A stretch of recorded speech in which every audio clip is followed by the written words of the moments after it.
మిథున రాశి వారికి వారంలో కార్యసిద్ధి సూచనలు ఉన్నాయండి? 3 గ్రహాలు సహకరిస్తున్నాయి. ముఖ్యంగా తృతీయంలో రాహువు, షష్ఠంలో శని, జన్మస్థ శుక్రయోగం. చేపట్టే పనుల్లో ఆటంకాలను అధిగమించి విజయం సాధిస్తారు. ఆర్థిక బలం ఉన్నది. వ్యయభారం పెరుగుతుంది. మొహమాటంతో ఇబ్బందులు వస్తాయి. తెలివిగా వ్యవహరించి ప్రశంసలు పొందుతారు. బుద్ధి బలం బాగా పనిచేస్తుంది. ఆపదలను సమర్థవంతంగా ఎదుర్కొంటారు. పట్టుదలతో పనిచేసి మంచి భవిష్యత్తుని సాధిస్తారు. అపార్థాలకు అవకాశం ఇవ్వకండి.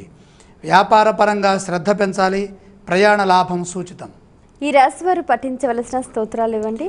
లక్ష్మీ స్తోత్రం చదువుకోవడం చాలా మంచిదమ్మా.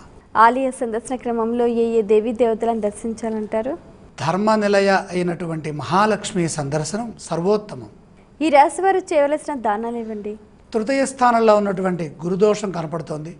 శనగలు దానం చేస్తే గురు అనుగ్రహం వల్ల ఐశ్వర్యం సిద్ధిస్తుంది.